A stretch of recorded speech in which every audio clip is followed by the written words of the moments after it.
It's Mad Men Sports, your boys, Diamond Dave in the blue. In the hizzy. We got a 53. Zach Attack. But no punter. Hey, yo. Don't need them. Last week, Fuck 'em. did one episode. We'll be blunt.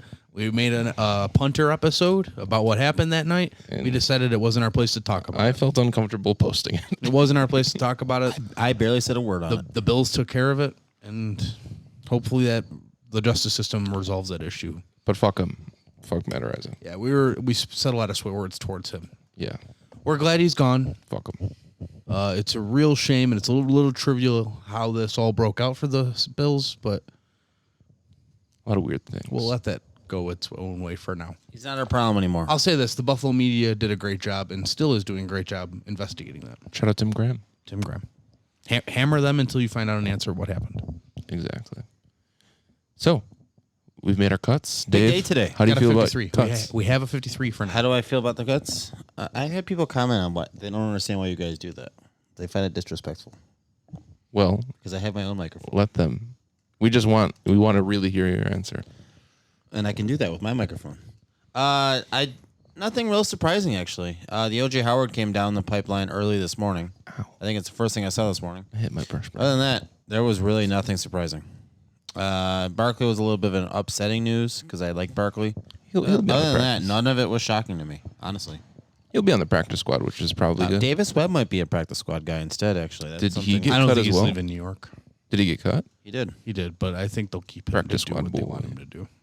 Be a coach. What about you? Anything surprise you? Not surprising me, but we're going back to you. You seemed to think that Jamison Crowder was going to be cut.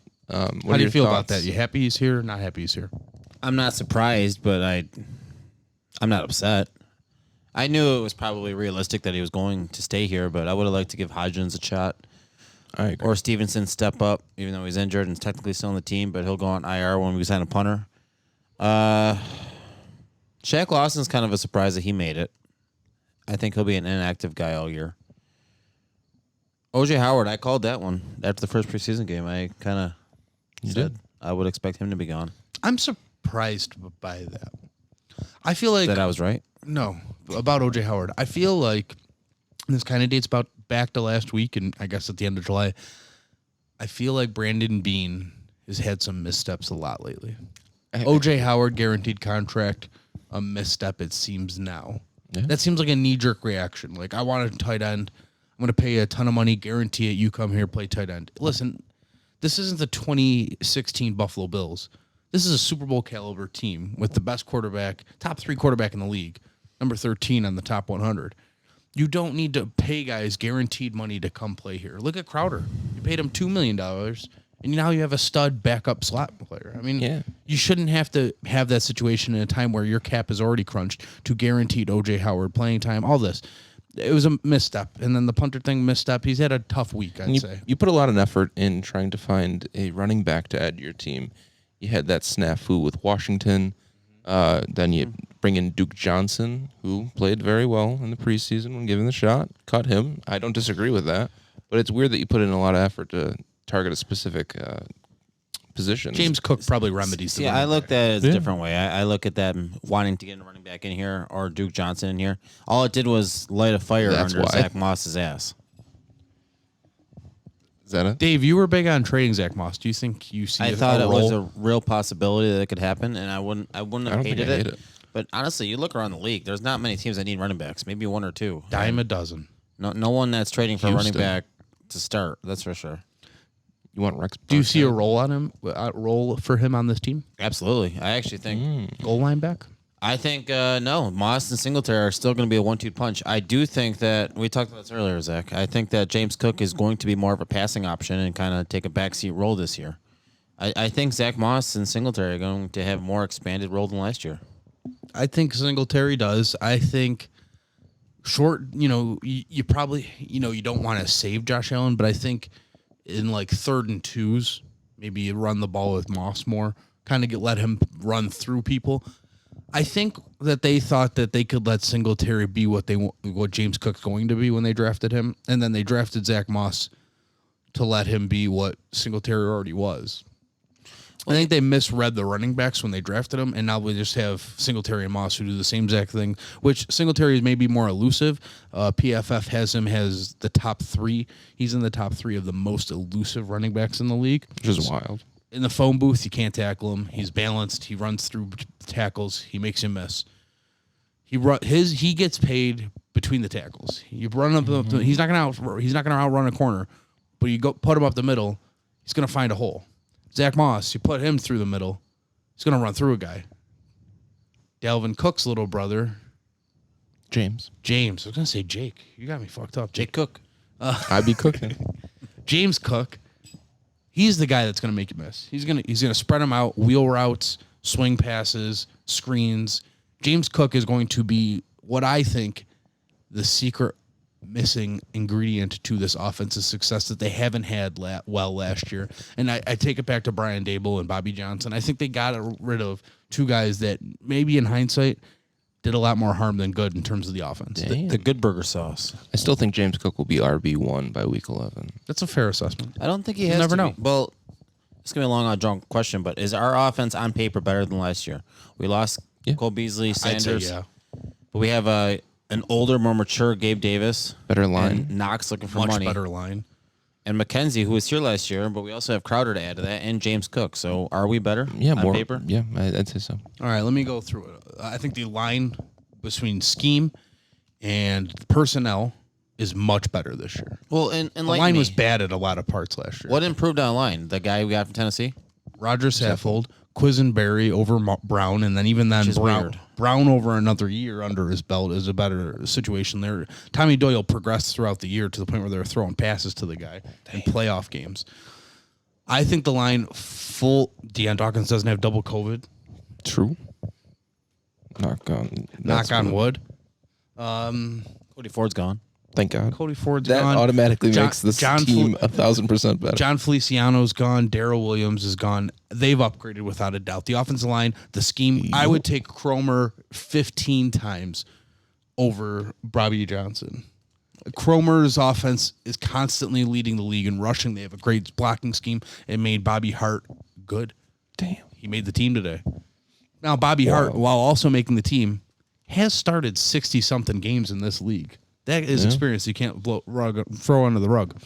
I think now I am worried about his mental headspace with Dawson Knox because he had a lot of his brother passed. There's a lot going through him. I'd like to think that he's doing what he needs to do in order to play correctly. I would have wanted him to stay away from the team a little longer, but that's his decision, not mine.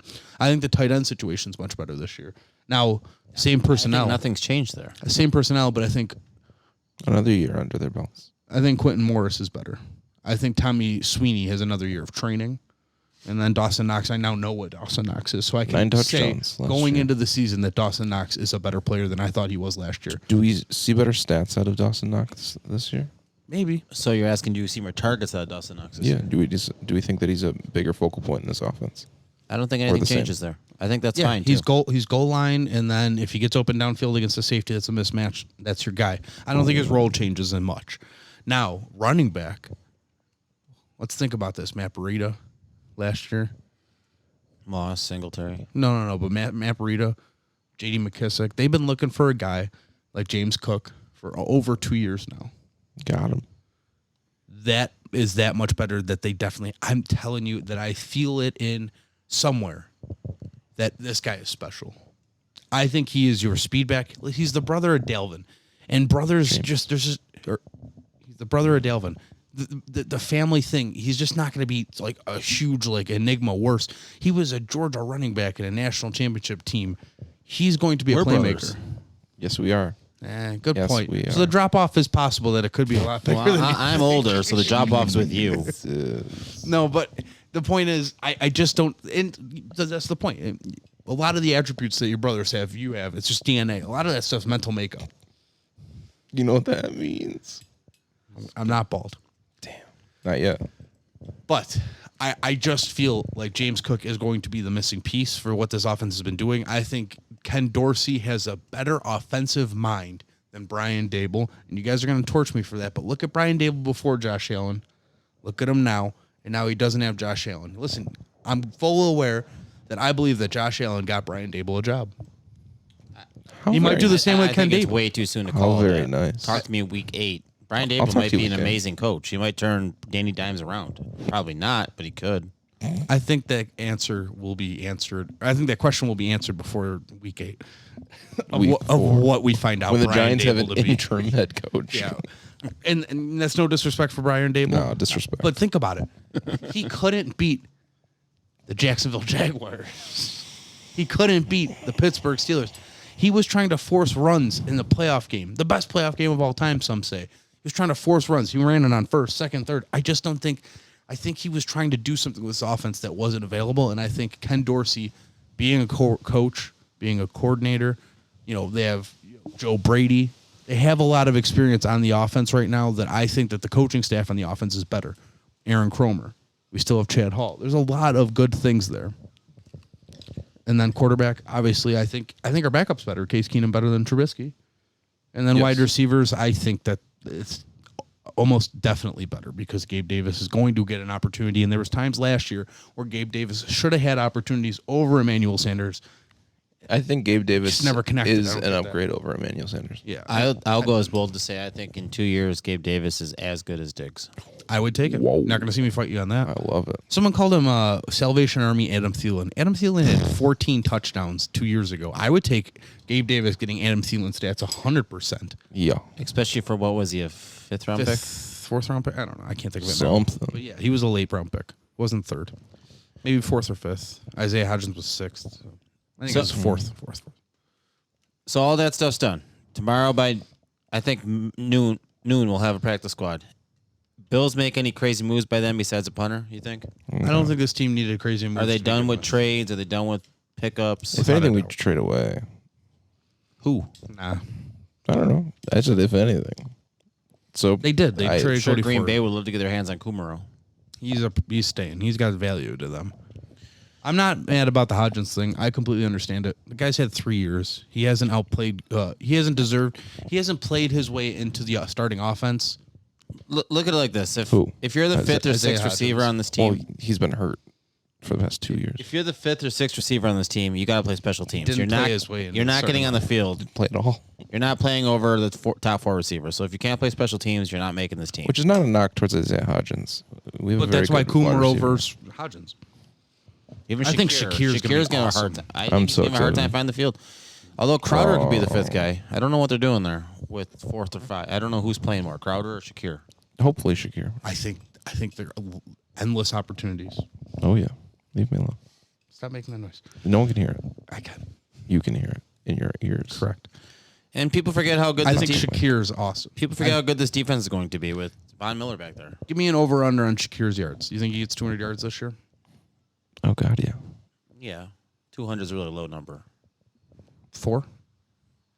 Yeah, I think he's the 4 above No, Crowder. 400 yards. Yeah, I think he's the 4 above Crowder. So I think he's going to get like 600 yards. I think Crowder has a big role. Can in you this pull up offense. Gabe Davis's rookie of the year? Yeah. Well, I guess the better question is, do we have 2,000-yard receivers on this team Yeah, this year? I think we. Do. I would definitely hope so. Do we have 2 or double-digit touchdown receivers on this team? Yeah, I mean, Yeah. Allen's going to throw touchdowns.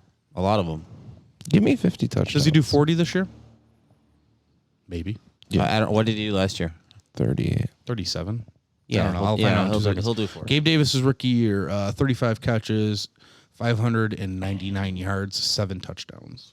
Which is I want to see similar to which is Gabe a- Davis. which is very good. Yeah, and that it's was mid. behind Cole Beasley. He's now going to have a bigger role. Josh Allen's passing touchdowns last year, 36. His rushing touchdowns last year was 6. So 42. 43 touchdowns. Does he get, or 42? Does he get to 45 this year? Is he 3 touchdowns better? I think so. You think about the weather they played in at home Yeah, last my year. Awful. Yeah, half his games were horrible. If they don't lay an egg Weather. like the Jacksonville game last year, they'll be better. I'd say I had 2 more touchdowns right there. You don't Trey play a White on the shit game. pup list. Do you think he plays for Green Bay? So if that would be his first game What week is Green technically Bay? available back. 7. I took that as a retrading him. Week 7 is the bye week. Week 8 is Green Bay. So would that be his first eligible game? Because he has No, to his stay out first for- eligible His game, first eligible Steelers. games. Week Steelers. but then that's 3 practices for Steelers week. It's 3 practices for the Chiefs week. Then it's the bye week. Then Packers. Well, I mean, look at it this way. Yeah, I don't think I'd want him, even if he's back by week 5. I don't want him back until the Packers because at that point, Elam and Dane Jackson have to be playing well. You would, in a perfect world, hope they do. So there's no reason to rush Trey White back. I think at minimum you see him during the Chiefs game. Really? You think Chiefs game? You said that was it goes I'm Steelers, not familiar with the Chiefs, schedule. I don't know when Bye week. bye week, Packers. Packers. Yeah. Yeah, at earliest. I think Packers earliest. That's my take. What do you think? Before Packers or after? Probably Packers, realistically. Sit him out until the bye week. What week is that? Because why is he not just not on IR? Week 7. Because he's got to practice. So they're going to bring him back for Steelers. He's going to get 3 practices. They're going to bring him back for the Chiefs. He's got 3 practices. There's 6 practices. Full week leading up to the Packers. And he gets a week off after having 2 weeks of practice so he can relax and get, all of his nicks and bruises sore. I think Packers make more sense. I think the more noteworthy thing is that we're not that worried about it because Elam and Dane Jackson are playing well so far in preseason. I think the important thing is we're playing for the playoffs. We got to get to the playoffs. And if we want to stash Trey White, hopefully everyone stays healthy leading up to that. That's the important The name's escaping me, but that other Bradford made the team. Bedford. Yeah. He definitely Bedford made the team, yeah. Good. I guess a question for my own benefit, I guess the people, the season starts in a freaking week. By the time this is out on, this will be out. 11 days. This will be out before Thursday, I would assume.